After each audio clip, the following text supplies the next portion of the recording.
அன்பார்ந்த அனைத்து ஆசிரியர் பெருமக்களுக்கும் வணக்கம். இந்த பதிவு முழுக்க முழுக்க இந்த 2% கேஸினுடைய ரிவ்யூ பற்றியது. இது வேலைக்காக காத்திருக்கக்கூடிய பணி நியமனத்திற்காக காத்திருக்கக்கூடிய 3192 அந்த பிடிபிஆர்டிகளும் மற்றும் அந்த 2% கேஸை யாரை அப்சர்வ் பண்ணிக்கிட்டு இருக்கீங்களோ அவங்களுக்கும் இது சரியாக இருக்கும். இப்போ இந்த 2% கேஸை பொறுத்த வரைக்கும் அரசாங்கம் ரிவ்யூ போயிருக்கிறாங்க அப்படிங்கிறது உங்கள் அனைவருக்குமே நன்றாக தெரியும். ஏன்னா இப்போ அது ஒரு வாரத்துக்கு முன்னாடி போயிருக்காங்க. இந்த ரிவ்யூனுடைய நம்பர் பார்த்தீங்கன்னா 73657/2025. இது எந்த ரிட் பெட்டிஷன் பார்த்தீங்கன்னா 9011/2022 பதிவு செய்யப்பட்ட கேஸு. இதில் பார்த்தீங்கன்னா இது மினிஸ்ட்ரியல் ஸ்டாஃபில் ப்ரொமோஷன் கொடுக்கணும் அப்படின்னு சொல்லக்கூடிய அந்த எண்ணிக்கையை என்ன பண்ணியிருக்காங்க அப்படின்னா குறைக்கணும் அப்படின்னு சொல்லி தான் போயிருக்கிறாங்க. ஏன் அப்படின்னா ஃபஸ்ட்டு ஜட்ஜுக்கிட்ட கிளாரிஃபிகேஷன் அரசாங்கம் கேட்டிருந்த பொழுது அந்த கிளாரிஃபிகேஷன் கொடுக்க ஜட்ஜஸ் மறுத்துட்டார். நீங்கள் ப்ராப்பராக நீங்கள் ரிவ்யூ வாங்க அப்படின்னு சொல்லிட்டாரு. ஸோ அதனால் இவங்க ரிவ்யூ பெட்டிஷன் எடுத்துக்கிட்டு அரசாங்கம் போயிருக்கிறாங்க. இதில் ரொம்ப முக்கியமான ஒரு கேள்வி அரசாங்கம் நீதிபதிகிட்ட கேட்டிருக்கிறதா அல்லது அந்த விஷயத்தை நம்ம புரிஞ்சிக்கலாம். இதில் முக்கியமாக கையாளப்பட்ட 2 விஷயங்கள் ரெட்ரோஸ்பெக்டிவ் எஃபெக்ட் மற்றும் ப்ராஸ்பெக்டிவ் எஃபெக்ட் அப்படிங்கிறத பற்றி தெளிவாக பேசியிருக்காங்க.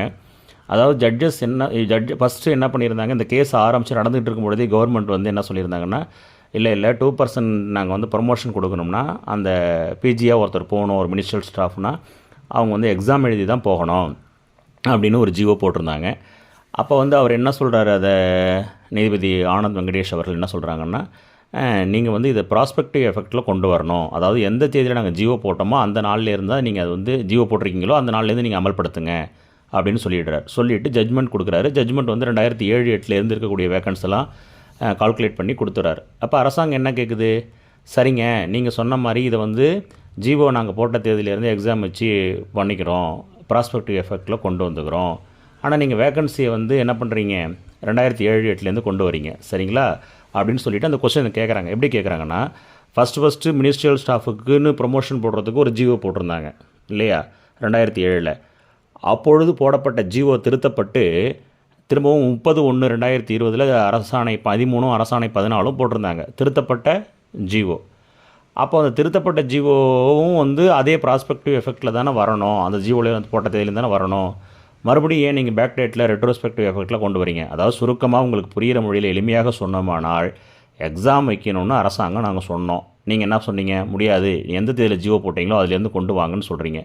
அப்போ நாங்கள் திரும்பவும் இந்த திருத்தப்பட்ட ஜிஓ, அதாவது யாருக்கு, மினிஸ்ட்ரியல் ஸ்டாஃபுக்கு இது மாதிரி போஸ்டிங் போடுறதுல 2% போஸ்டிங் போடுற சம்பந்தமாக திருத்தப்பட்டு ஒரு ஜிஓ நாங்கள் ரிவ்யூ போட்டிருந்தோம் 30/1/2020 அரசாணை 13-14 போட்டிருந்தோம். அந்த தேதியிலிருந்து தான் நீங்கள் வேக்கண்ட்டும் கால்குலேட் பண்ணி நீங்கள் தீர்ப்பு எழுதியிருக்கணும் அப்படிங்கிற மாதிரி கேட்டிருக்காங்க. அப்போ வேக்கண்ட்டுக்கு மட்டும் ரொம்ப பழைய தேதியிலிருந்தும் நாங்கள் சொல்கிற ரூல்ஸுக்கு மட்டும் புது தேதியிலிருந்தும் நீங்கள் எப்படி கொண்டு வரீங்க அப்படின்னு சொல்லிவிட்டு அரசாங்கம் நீதிபதிகளிடம் இந்த கருத்தை முழுமையாக எடுத்து சென்றிருக்கிறார்கள். எனக்கு தெரிஞ்சு இந்த கருத்து ஒருவேளை பிரிவு பெட்டிஷனில் அரசாங்க சைடில் அவருடைய கருத்து ஃபெயிலியர் ஆகுமே. ஆனால் அரசாங்கம் இதை மேல்முறையீடு செய்வதற்கான வாய்ப்புகள் ரொம்ப அதிகமாக இருக்குது அப்படிங்கிறத நீங்கள் புரிஞ்சுக்கணும். ஏன்னா அவ்வளவு கருத்துக்களை அதில் முன்னிறுத்தி எழுதியிருக்கிறாங்க அப்படிங்கிறத நம்ம சொல்லிக்க விரும்புகிறோம்.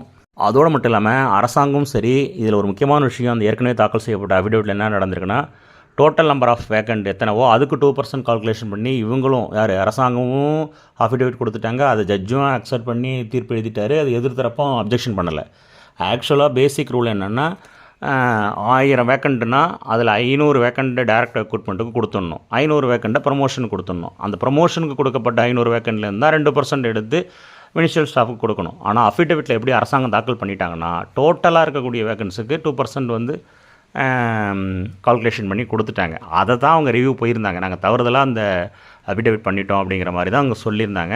அது எதிர்த்தரப்பும் ஏற்கனவே அப்ஜெக்ஷன் பண்ணல, ஏன்னா அவங்களுக்கு பெனிஃபிட் இருக்கிறதுனால அதை அவங்க அப்ஜெக்ஷன் பண்ணாமல் விட்டுருந்தாங்க.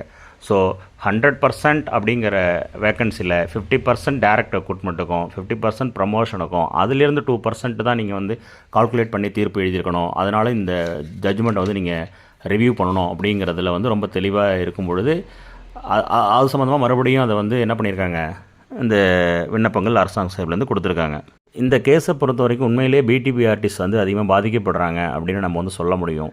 ஏன்னா இப்போ இது கிட்டத்தட்ட ஒரு சண்டைங்கிற ஒரு வழக்குங்கிறத மாற்றி ஒரு யுத்தம் மாதிரி நடந்துக்கிட்டு இருக்குது. ஜட்ஜஸுக்கும் அரசாங்கத்துக்கும் இடையில் பார்த்திங்கன்னா ஒரு மிகப்பெரிய அந்த கருத்தை அவங்க முன்னிறுத்தி இது வந்து இப்படி இருக்குது அப்படிங்கிறத வந்து அப்போ அரசாங்கம் வந்து அந்த தீர்ப்பை வந்து முழுமையாக ஏற்றுக்கலை. ஏன்னா அதில் இருக்கக்கூடிய குறைபாடுகள் என்னென்ன பிரச்சனைகள் இருக்குது அப்படிங்கிறத வந்து இவங்க வந்து ரெட்ரோஸ்பெக்டிவ் எஃபெக்ட்டுக்கும் அந்த ப்ராஸ்பெக்டிவ் எஃபெக்ட்டையும் சுட்டி காட்டி சொல்கிறாங்க.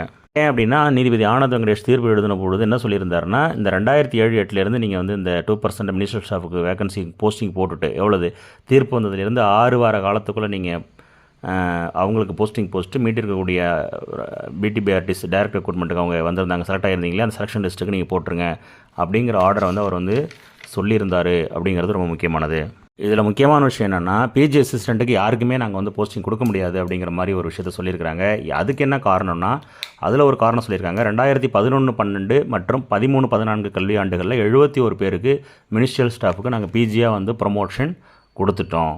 அப்போ வந்து அதுவும் இல்லாமல் பார்த்திங்கன்னா 36 பேர் வந்து அப்போ ஜாயின் பண்ணலை, அதாவது விருப்பமின்மை ரிலீங்கிஷ் தெரிவிச்சிருந்தாங்க. விருப்பமின்மை வந்து எங்களுக்கு போக விருப்பம் இல்லைன்னு சொல்லி ஒரு 36 பேர் மினிஸ்ட்ரியல் ஸ்டாஃப் தெரிவிச்சிருந்தாங்க. அதே சமயத்தில் அதுக்கப்புறம் போட்டது சேர்த்து மொத்தம் 128 பேர் பிஜியாக ஜாயின் பண்ணிட்டாங்க, 36 பேர் விருப்பமின்மை தெரிவிச்சிட்டாங்க. ஸோ 164 பேருக்கு வந்து நாங்கள் வந்து அப்போ வந்து என்ன பண்ணியிருந்தோம், இடஒதுக்கீடு அந்த 2% ஒதுக்கீடை வந்து 2011, 12, 13, 14 பிஜிக்கு கொடுத்துருக்கோம். கொடுக்கலன்னு சொல்ல முடியாது. அதோடு மட்டும் இல்லாமல் இந்த ஆர்டர், எந்த ஆர்டர், அதாவது இந்த போடக்கூடிய சீக்வன்ஸ் இருக்குது இல்லைங்களா மினிஸ்டர் ஸ்டாஃபுக்கு, அதில் ஃபஸ்ட்டு சூப்பரண்ட்டு, 2வது கேட்டகரியில் அசிஸ்டண்ட் அல்லது ஸ்டெனோ, 3வது கேட்டகரியில் ஜூனியர் அசிஸ்டண்ட் டைப்பிஸ்ட் அப்படிங்கிற ஆர்டரில் தான் வந்து போடணும் அப்படிங்கிறதையும் அரசாங்கம் வந்து சொல்லியிருக்கிறாங்க. ஸோ வந்து இது மாதிரி நீங்கள் இந்த விஷயத்தை வந்து ஏற்கனவே பின்தேதியிட்ட தேதியிலிருந்து நீங்கள் எல்லாருக்கும் இந்த வேக்கண்ட் 2% ஃபில் பண்ணணும் அப்படின்னு கேட்டிங்கன்னா, மற்றவங்களும் அதாவது எஜுகேஷன் டிபார்ட்மெண்ட்டில் பல்வேறு விஷயங்களில் மற்ற எல்லா ஆசிரியர்களுமே பல்வேறு பிரச்சனைகளை சுட்டி காட்டி இருக்கக்கூடிய பின்தேதியிட்டு அமல்படுத்துங்கன்னு சொல்லி கோர்ட்டுக்கு வருவதற்கான வாய்ப்புகள் இருக்குது. அப்போ வந்து ஃபார் எக்ஸாம்பிளுக்கு இப்போ ஒரு டெட் ப்ரமோஷன் கேஸே எடுத்துக்கிட்டால் கூட அவங்க 29/2011 நீங்கள் அமல்படுத்துங்க, எல்லாரையும் டீப்ரமோட் பண்ணுங்கன்னு சொல்லுவாங்க. அதாவது அதெல்லாம் டைரெக்டாக சொல்லலை, அந்த மாதிரி அதனுடைய மையக்கருத்து அப்படி அந்த மாதிரி வந்து பின் தேதிட்டு அமல்படுத்த சொல்லுவாங்க. ஸோ அப்போ அந்த தேதியிலேருந்தே வேலைக்கு போகலனா கூட அதுக்கான பே வந்து கேட்கறதுக்கான வாய்ப்புகள் இருக்குது. ஸோ இந்த மாதிரியான பிரச்சனைகள் எல்லாம் கோர்ட்டில் எழும் அப்படிங்கிறதுனால நீங்கள் இதை கன்சிடர் பண்ணணும் அப்படிங்கிற ஒரு ரிக்வஸ்ட் நேச்சரில் ரிவ்யூ போயிருக்காங்க. அதோடு மட்டும் இல்லாமல் கடந்த 14 வருஷமாக இந்த மாதிரி மினிஸ்டர் ஸ்டாஃபுக்கு போட சொன்னதில் இந்த ஜிஓவில் மேலே யாரும் வந்து என்ன செய்யலை, ஃபால்ட்டு வந்து எங்களுக்கு வந்து இது வரைக்கும் எந்த ஃபால்ட்டும் இந்த ஜிஓவில் இந்த நடைமுறையில் வந்தது இல்லை அப்படிங்கிறதையும் அரசாங்கம் சுட்டி காட்டியிருக்காங்க. ஆக்சுவலி பிஜிக்கு 2% நீங்கள் எக்ஸாம் எழுதி தான் உள்ளே வரணும்னு போட்ட ஜிஓ நம்பர் வந்து 261. அது 9/12/2024 கேஸ் நடந்துக்கிட்டு இருக்கும்போது தான் கோர்ட் வந்து என்ன பண்ணுச்சு, அந்த ஜிஓ வந்து இம்ப்ளிமெண்ட் பண்ணுச்சு. அதோடு மட்டும் இல்லாமல் இன்னொன்று என்ன சொல்கிறாங்க, டிஎன்பிஎஸ்சி மூலமாக தேர்ந்தெடுக்கப்பட்டவர்கள் அந்த எல்லா டிபார்ட்மெண்ட்டில் இருக்கிறவங்களுக்கெல்லாம் மெரிட் பேசிஸில் தான் வந்து என்ன பண்ணணும், ப்ரொமோஷன் கொடுக்கணும் அப்படிங்கிற அந்த சுப்ரீம் கோர்ட்டினுடைய 64-15 ஆப்ளிக் 2021 வழக்கு பதிவுப்பட்டு அதனுடைய தீர்ப்பு பெறப்பட்டிருக்கிறது. ஸோ அந்த டிஎன்பிஎஸ்சியில் இருக்கக்கூடிய மெரிட் வச்சு தான் நாங்கள் வந்து என்ன பண்ணணும், ப்ரொமோஷன் போட வேண்டியிருக்கணும். அதுவும் மட்டும் இல்லாமல் செகண்ட் கிரேடு வந்து பிடிஎஸ் போட வேண்டிய ப்ரொமோஷன்ஸ் நிறைய பாக்கி இருக்குது. அது இல்லாமல் நாங்கள் கடந்த 4 வருஷமாக வந்து ப்ரொமோஷனே நாங்கள் யாருக்கும் போடாமல் இருந்துகிட்டு இருக்கோம். அப்படி இருக்கும்போது மினிஸ்டர் ஸ்டாஃபுக்கு மட்டும் நாங்கள் எப்படி ப்ரொமோஷன் போட முடியும்? ஸோ டெட்டு முடித்தவங்களுக்கு போடணுமா வேண்டாமா அப்படிங்கிற கேஸ் சுப்ரீம் கோர்ட்டில் நடந்துட்டு இருக்கும்பொழுது கடந்த 4 ஆண்டு காலமாக யாருக்குமே ப்ரொமோஷன் அளிக்காமல் இருக்கும் பொழுது மினிஸ்டர் ஸ்டாஃபுக்கு மட்டும் நாங்கள் ப்ரொமோஷன் கொடுக்கலன்னு சொல்கிறது எப்படி வந்து சரியாக இருக்கும் அப்படிங்கிறதையும் கேட்டிருக்காங்க. அதோடு மட்டும் இல்லாமல் இந்த பிடிக்கு அலோவ் பண்ணுறாங்க கவர்மெண்ட்டு, சேம் டைம் வந்து பிஜிக்கு இல்லைன்னு சொல்லிட்டாங்க இல்லையா. அதாவது கடந்த 21-22 பிறகு உள்ளவங்களுக்கு வந்து அந்த இது பொருந்தும், 21-22 பிறகு தான் நாங்கள் எடுத்துக்கிறோம் பிஜிக்கு அப்படின்னு சொல்கிறாங்க இல்லையா. அப்போ அதில் ஒரு முக்கியமான விஷயத்தை கோட் பண்ணுறாங்க. இப்போ இந்த high school HM to PG case இருக்கு இல்லையா, அப்போ ஹை ஸ்கூல் ஹெச்எம் எல்லாம் பிஜியாக கன்வெர்ட் ஆகணும், அப்புறம் அந்த மாதிரி அந்த இடத்துக்கு பணியிடத்துக்கு மாறுதல் செய்யணும்னு உச்சநீதிமன்றத்தில் தீர்ப்பு வரப்பெற்றால் அப்போ வந்து என்னாகும், இவங்க எல்லா ஹைஸ்கூல் ஹெச்எம் 1212 பேரும் ஹைஸ்கூலில் பிஜியாக போடணும். அப்போ இவங்களுக்கு இடம் இருக்காது. அப்படி இருக்கக்கூடிய சூழ்நிலையில் உபரியாக இருப்பாங்க. ஸோ அந்த தீர்ப்புக்காக நாங்கள் வெயிட் பண்ணிக்கிட்டு இருக்கக்கூடிய அவங்க உபரி ஆகுறாங்களா உபரி இல்லாமல் இருக்கிறாங்களாங்கிற காலகட்டத்தில் இப்போ 2% மினிஸ்ட்ரியல் ஸ்டாஃபுக்கு வந்து 2% ப்ரொமோஷன் வந்து எங்களால் கொடுக்க முடியாது அப்படிங்கிறதையும் வந்து சொல்லியிருக்காங்க. சேம் டைம் பார்த்திங்கன்னா பிடி அசிஸ்டண்ட்டுக்கு அலோகேஷன், அதாவது இடஒதுக்கீடு எத்தனை செஞ்சுருக்காங்க 2% அப்படிங்கிறதையும் தெரிஞ்சுக்கோங்க.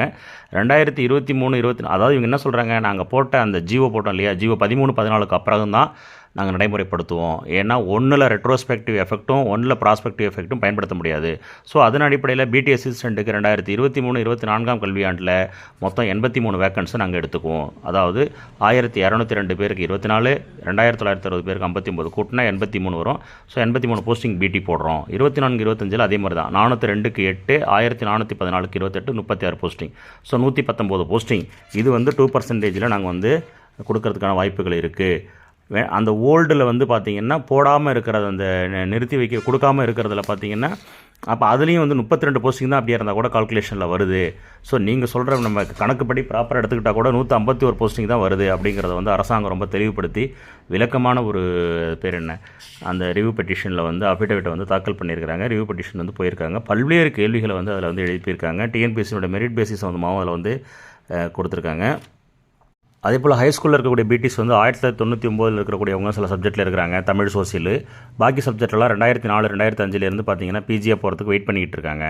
ஸோ மொத்தம் வந்து கிட்டத்தட்ட அதில் வந்து நிறைய ஆசிரியர்கள் அவங்க ஒவ்வொன்றும் சப்ஜெக்ட் வைஸ் கொடுத்துருக்காங்க. 1663 தமிழில், சோசியல் சயின்ஸில் 780, இந்த மாதிரி வந்து பார்த்திங்கன்னா நிறைய ஆசிரியர்கள் வந்து வெயிட் பண்ணிகிட்டு இருக்காங்க. ஸோ அப்படி இருக்கும்பொழுது இந்த ப்ரமோஷன் ஸ்டேட்டில் பெண்டிங்கில் இருக்கும்பொழுது இப்படி 2%க்கு வந்து நாங்கள் ரெட்ரோஸ்பெக்டிவில் பழைய வேக்கண்ட்டை வச்சு நம்ம வந்து போஸ்டிங் போட்டோம்னு சொன்னால் பல்வேறு நிர்வாக சிக்கல்களை வந்து கல்வித்துறையில் ஏற்படுத்தும். அதனால் இன்னும் பல வழக்குகள் வந்து நீதிமன்றத்துக்கு வருவதற்கான வாய்ப்புகள் இருக்குது அப்படிங்கிறதையும், இந்த ஹைஸ்கூல் HM to PG கேஸ்லாம் பெண்டிங்கில் இருக்குது. அதனால் அதனுடைய முடிவுகளையும் நாங்கள் பார்க்க வேண்டி இருக்கிறதுனாலையும், குறிப்பாக அந்த BTBRT 3192 பேரை நாங்கள் போஸ்டிங் போட்டாகணும். ஸோ எங்களுக்கு அலோவ் பண்ணுங்கள், அவங்க வெயிட் பண்ணிகிட்டு இருக்காங்க, அவங்க ஆல்ரெடி வேலையை விட்டுட்டு வந்துட்டாங்க, அவங்க வந்து பாதிக்கப்பட்டிருக்காங்க அப்படிங்கிறதையும் அந்த ரிவ்யூ பெட்டிஷனில் ரொம்ப தெளிவாக வந்து சொல்லியிருக்கிறாங்க. ஸோ அரசாங்கம் வந்து அந்த 3192 பேருக்கும் போஸ்டிங் போடுறதில் முனைப்பு காட்டுறதை நம்பலாம். இந்த சேம் டைம் வந்து 2% கேஸில் வந்து ரொம்ப அக்யூரேட்டாக பல்வேறு பாயிண்ட்டுகளை சொல்லி இந்த வழக்கு வந்து ரொம்ப தீவிரம் அடைஞ்சிருக்கு, ரொம்ப கடுமையாக மாறியிருக்கு அப்படிங்கிறத வந்து நம்ம புரிஞ்சிக்க முடியும். ஸோ எனிவே விரைவில் வந்து இந்த வழக்கு முடிந்து அனைவரும் பணியில் சேர வேண்டும் அப்படிங்கிறது தான் எல்லோருடைய எண்ணம் கூட. விரைவில் வந்து பார்த்திங்கன்னா உச்சநீதிமன்றத்தினுடைய தீர்ப்பும் பார்த்திங்கன்னா ஜூலை 14 ஜூலை 25 அதாவது 10 வேலை நாட்களுக்குள், கோர்ட்டு தொடங்கின 10 வேலை நாட்களுக்குள் வருவதற்கான வாய்ப்பு இருக்கிறது. 14 ஜூலை டு அதிலிருந்து பார்த்திங்கன்னா 25 ஜூலைக்குள்ளே தீர்ப்பு வருவதற்கான வாய்ப்புகள் 100% தெளிவாக இருக்கிறது. ஏனென்றால் அந்த டெட் ப்ரமோஷன் கேஸ் வந்து பார்த்திங்கன்னா 3 ஏப்ரலில் வந்து ஜட்மெண்ட் ரிசர்வ் ஆச்சு. ஸோ 14 ஜூலையில் வருதுன்னு சொன்னால் 3.5 months 3.5 மாத காலம் வந்து அந்த தீர்ப்புக்காக காத்திருக்கக்கூடிய நிலை வந்து ஏற்பட்டிருந்தது. அது வந்துருச்சுன்னா கல்வித்துறையினுடைய இருக்கக்கூடிய அனைத்து பிரச்சனைகளும் 99.9% தீர்ந்து விட்டதாக நம்ப முடியும். இன்னும் பல்வேறு கூடுதல் தகவல்களை அறிந்து கொள்ள நம்முடைய எப்பொழுதும் இணைந்திருங்கள். நன்றி, வணக்கம், வாழ்க வளமுடன்.